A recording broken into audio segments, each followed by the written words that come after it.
오늘도 말씀과 기도로 이 자리에 오신 분들을 환영합니다. 오늘 본문 말씀은 디모데전서 5장 17절로 25절 말씀입니다. 지도자를 섬기는 성도, 공평하고 신중한 지도자. 지금부터 본문을 읽겠습니다. 잘 다스리는 장로들은 배나 존경할 자로 알되 말씀과 가르침에 수고하는 이들에게는 더욱 그리할 것이니라. 성경에 일렀으되 곡식을 밟아 떠는 소의 입에 망을 씌우지 말라 하였고 또 일꾼이 그 삭슬 받는 것은 마땅하다 하였느니라. 장로에 대한 고발은 두세 증인이 없으면 받지 말 것이요 범죄한 자들을 모든 사람 앞에서 꾸짖어 나머지 사람들로 두려워하게 하라. 하나님과 그리스도 예수와 택하심을 받은 천사들 앞에서 내가 엄히 명하노니 너는 편견이 없이 이것들을 지켜 아무 일도 불공평하게 하지 말며 아무에게나 경솔히 안수하지 말고 다른 사람의 죄에 간섭하지 말며 내 자신을 지켜 정결하게 하라.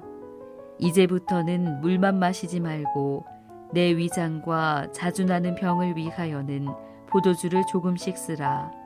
어떤 사람들의 죄는 밝히 드러나 먼저 심판에 나아가고 어떤 사람들의 죄는 그 뒤를 따르나니 이와 같이 선행도 밝히 드러나고 그렇지 아니한 것도 숨길 수 없느니라. 본문 전체 이해와 본문 해석입니다.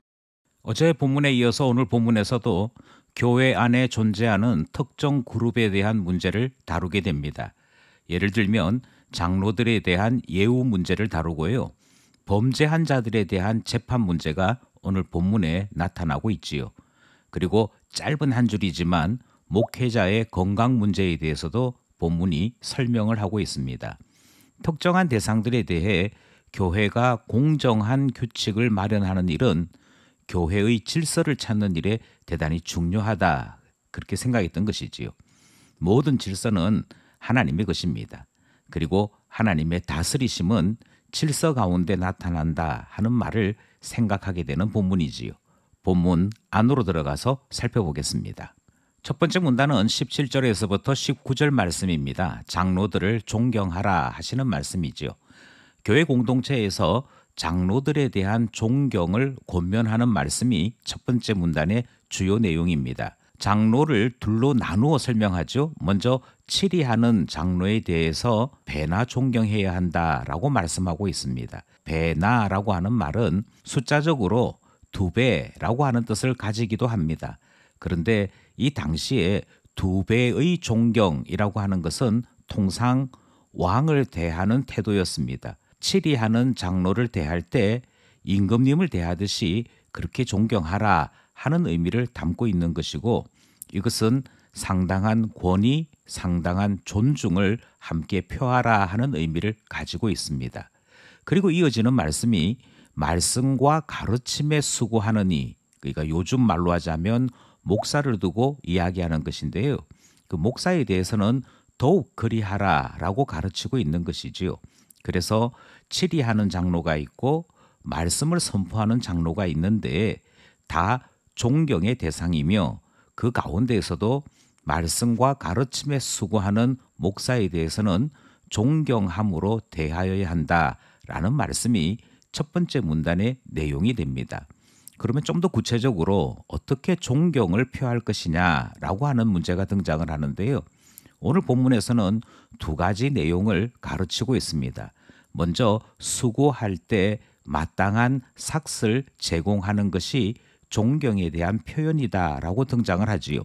그리고 또 하나 등장하는 것이 함부로 고발을 하거나 고발을 접수해서는 안 된다라고 설명합니다. 이것은 그들이 가지고 있는 권위에 대한 존경으로서 명확한 증거, 명확한 상황이 설명되어야만 그들에 대한 고발을 접수받는 것이고 그렇지 아니하는 가운데 무턱대고 그들의 고발이 있다고 해서 받아들이게 될 경우 그들에 대한 개인적인 손상뿐만 아니라 예배와 말씀에 대한 모든 권위까지 손상을 받을 수 있으므로 신중해야 할 것을 가르쳤던 것이지요.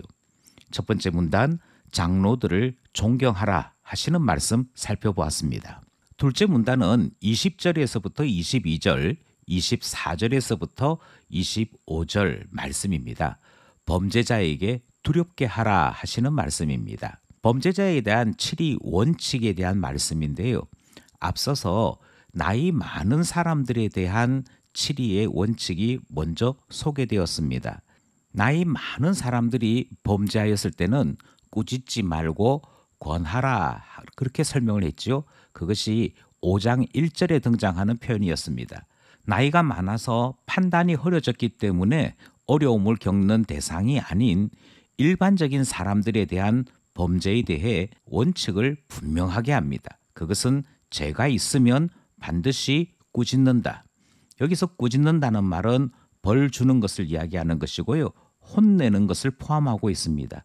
이렇게 하는 이유는 나머지 사람들에게 죄를 범하면 이와 같이 벌 받는구나 하는 것이 느껴져서 그들로 하여금 경계심을 가지도록 만드는 데 목적이 있었다는 것입니다. 뿐만 아니라 교회는 공적으로 신앙에 관한 범죄에 대해서도 재판을 하도록 그렇게 말씀하고 있지요. 재판은 공평해야 하고 신중해야 합니다. 어느 한쪽으로 기울어지거나 반대로 어느 한쪽에 대해 소외를 행할 수 없습니다. 재판을 통해 우리가 행하는 일은 다른 사람들의 범죄를 드러내고 그것을 통해 부끄러움을 느끼거나 그의 인격을 모욕하는 데 목적이 있지 않습니다. 재판의 목적은 자기 자신을 정결하게 지켜야 할 것을 배우는 데 있다라고 본문이 설명하고 있고요. 범죄한 자들에 대한 구체적인 징계와 심판은 공의로우신 하나님 손에 맡기는 것이라 그렇게 본문이 가르치고 있는 것이지요. 하나님은 선악 간에 반드시 심판하시는 분입니다. 비록 교회가 진역을 보내거나 노동을 시키거나 그렇게 벌 주지는 않습니다. 하지만 교회가 이것은 죄다라고 선언하고 선포하게 될 때 하나님께서 심판하시는 것과 같은 의미로 받아들여야 되는 것이고요. 하나님께서 죄를 행한 자에게 반드시 벌하시는 분임을 우리가 확신한다면 주님 오시는 그날에 이 일에 대해 주님이 시행하실 것을 확신하게 되더라 하는 것이지요. 범죄자에 대해서는 반드시 두려움이 느껴지도록 꾸짖으라 말씀하시는 둘째 문단 말씀 살펴보았습니다. 마지막 세 번째 문단은 23절 한 절이지요. 병치료에 집중하라 하시는 말씀입니다. 바울은 디모데에게 재판에 대한 말씀을 전하는 중에 디모데의 건강을 걱정하는 말씀이 23절 말씀입니다. 범죄자에 대하여 어떻게 치리할 것인가 다루게 되다 보면 디모데와 같이 신경을 쓰는 그 이유로 위장이 많이 나빠지기 때문인 것이지요. 오늘 본문에 등장하고 있는 병은 아마도 신경성 위장병이 아닌가 생각을 합니다. 그만큼 디모데는 신중한 사람이었고 생각이 많은 사람이어서 위장병이 있었다라고 추측하게 되는 것이지요. 그리고 이와 같이 병이 생길 때마다 디모데는 물을 마시는 것 외에 다른 어떤 치료를 행하지 않았던 것을 확인할 수 있습니다. 아마도 병에 대해서 너무 집중한다든지 자기 건강에 대해서 염려하는 것을 불경하다라고 생각했던 것 같습니다. 어쩌면 이 당시 사람들이 좋아했던 것처럼 기도하고 나았습니다. 하나님께서 기적을 베풀어 나았습니다. 이것을 더 추구했는지도 모르겠습니다. 하지만 바울은 하나님께서 이 땅에 병을 치료하는 지혜, 의술과 과학을 주신 것을 사용해야 한다라고 말씀하고 있고 특별히 신경성 위장병이 있었던 디모데에게 민간요법인 포도주 사용할 것을 권하는 말씀이 등장하는 것이지요. 이 말씀은 위장병에는 포도주다 이 뜻을 말하는 것이 아닙니다. 이 본문의 말씀은 바울이 디모데에게 병 치료에 집중해야 할 것을 권하는 말씀이고 건강해야만 주의 일을 더 잘할 수 있기에 디모데에게 건강 또한 신경 써야 할 것을 가르쳤더라 하는 것입니다. 그러므로 성도들이 건강을 위해서 병원을 방문하고 진료를 받는 일은 하나님께서 나를 더 잘 사용하시도록 준비시키는 것과 같다 할 것입니다. 병원 가는 거 부끄럽게 생각하지 마시고 병원에서 큰 병이 나타날까 봐 두려워하지 마시고 바울이 디모데에게 고면한 것과 같이 병 치료에 집중하여 건강한 몸으로 주님을 위해 일할 수 있는 것이 주님의 뜻이다 하는 사실을 확인하게 되는 것이지요. 여기까지 셋째 문단 말씀이었습니다. 기도하며 결단해 봅시다. 오늘 본문 말씀을 따라 세 가지 기도 제목을 나누게 됩니다. 먼저 오늘 본문에서는 장로들에 대한 말씀이 등장을 했지요. 그리고 이 말씀을 생각하면서 저희 당회가 성령 충만하도록 기도해 주실 것을 부탁하게 됩니다.